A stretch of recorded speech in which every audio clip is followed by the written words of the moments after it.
Good afternoon, this is Jeff with Sewer Tech Northwest. We are at 1811 Northwest Rosefinch Lane here in Portland, located at the back of the house right underneath the decking, and I describe everything as if you are standing in the street facing the front door of the house.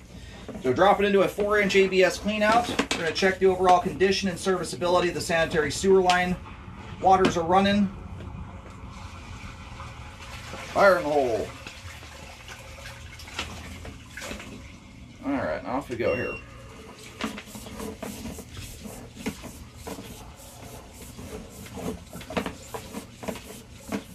Camera's kind of upside down at the moment. That is a very nice clean flow line right there. That is precisely how you want your sewer line to look. I've done over 25,000 sewer scopes at this point in my career, and grease buildup is the number one thing that gunks your pipe up. I'm a big stickler on it. In fact, grease buildup is more concerning to me than a lot of structural issues that get nitpicked during real estate transactions. Grease is often a major culprit and contributor to blockages that result in backups. A lot of blockages happen all the time without people even realizing it. Line will block, water fills up behind the blockage for a few feet, and then it breaks loose on its own. When your pipes are greased up, it acts like glue. That same blockage, it would otherwise break loose, and a bunch of balled up toilet paper your kids flush down the toilet ends up being able to withstand significantly more head pressure. It's more likely your run-of-the-mill stuff will result in a full-on sewer event.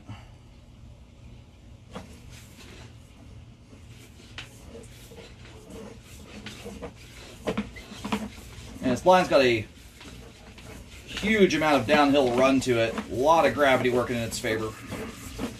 Which is precisely what you want to have. Stuff's ripping through here like a rocket. So we're hitting I would imagine we're just about to hit a transition joint. A little bit of standing water here at the base of the drop. And look at that.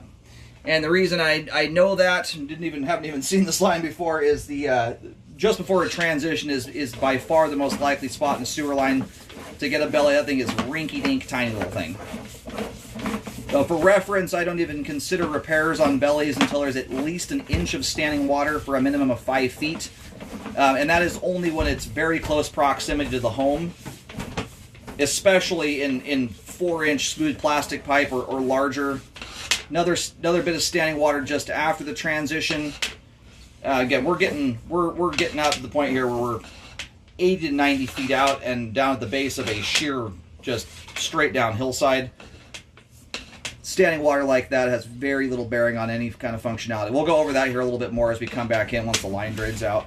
But it looks like we're doing a inside drop into a manhole. I'm going to try and go locate to verify that before I just don't want to beat the camera head up too hard trying to push through this. It's not really a turn. It looks like an inside drop into a manhole. So I'm going to go do some locating really quick. If we need to push past that or try to, I will, but it looks like we're at the main right now. Alright, located the camera head successfully. Yeah, we're lined right up at the main lateral right now. The line just does a hard vertical drop right after hitting this spot here. But we're lined up with the manhole just down the street.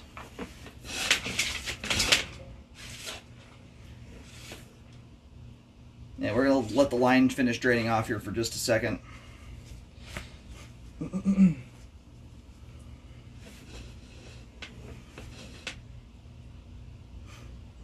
Alright, looks like we're pretty much done here. So that standing water dissipates off there, essentially where we hit the main here at around 92 feet.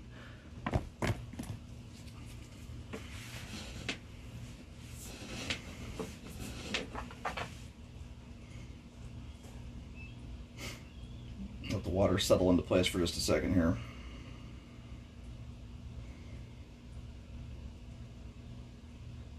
Yeah, there's still some level of water draining off right now. So right now that water line is hitting, I was about halfway up the camera lens here.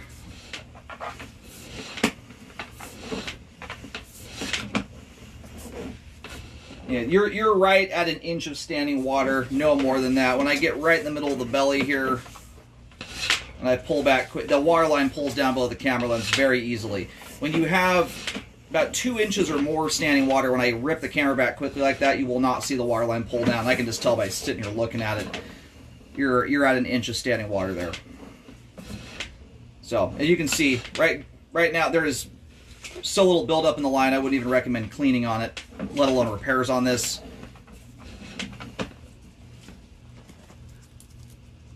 So I'm approximately 81 feet to 92 feet. At its worst, you have about an inch of standing water. The whole belly is not to that extent there.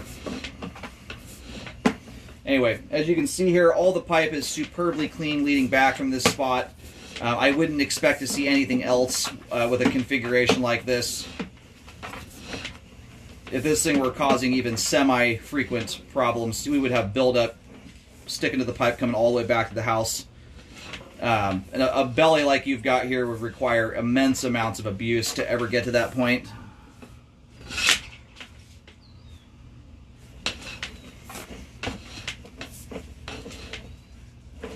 And then a tiny little belly here that runs from around 65 feet. Once you level the camera head off and that, you get a little bit of a deceiving look at it because the camera's in a downward angle right here. Once you flatten out, you are at about a 1/16 of an inch. That water line's not even hitting the base of my camera lens, which sits approximately 1/4 inch off the bottom of the pipe. So that belly there dissipates out at 68 feet. And you have between a 1/16 and a 1/4 inch there. So the only scenarios where I would ever recommend repairs, this belly right here I would never recommend fixing on. The other one that's further out there, I might recommend a repair on if it was the very first, 5-10 feet of pipe right out of the gate and or underneath the house. The reason for that is, let's theoretically imagine a blockage occurs at, in this case, the only belly of even worth mentioning honestly here starts at 80 feet after you've gone down a just sheer 45-degree incline hillside. You have to fill up 80 plus feet of pipe at minimum, if not further out than that, just to get back to the foundation wall. In doing so, if you filled up this entire sewer line coming back up that hillside, you create an immense amount of head pressure. You create an immense amount of head pressure on a line, honestly, that doesn't even run this steep of an angle. There are very few blockages that can withstand that kind of head pressure unless the line is loaded up with nothing but paper towels, grease, wipes, stuff that has no business going down the line. And you'd have to be doing that on a very, very frequent basis for that to ever actually amount to anything. A line like this with the steepness it runs at, not that you should abuse the sewer line, but would handle a considerable amount of abuse before it could ever get to a point of actually resulting in a backup. You'd have to treat it like a garbage can. So at those distances out there, not even slightly concerning. All the pipe out there is intact. Nothing's broken. Plastic pipe can settle to a huge extent without breaking. One of the beauties of the stuff. And those smooth pipe walls help to mitigate buildup in a big kind of way. So just shooting backwards here for a moment. We're now back through the foundation wall. This right here is the vertical drop as the line dives down to leave the house. Now we're going to go ahead and roll the camera out of the line. Usually on when you've got a belly like that I'm not recommending repair on, I write it up as, adequate flow. Because of the configuration this line has, I would still write this up as having good flow. This line has better flow than the average line out there that runs at a 1/4 inch per foot. So it's also large diameter, 4 and 6 inch diameter pipe. And a very clean sewer line to boot. If I can't even recommend you spend $5 in drain cleaning on a sewer line, I'm not going to recommend you rip the entire street apart. Not for a belly that small. And to be honest with you, if that belly out there had 4 inches of standing water in it from the time you hit the base of the hillside all the way to the main, it would still require immense amounts of abuse on the homeowner's side, and you would still struggle to get a backup out of it. That's how much gravity is working in your favor on this one. It's a very nice setup there.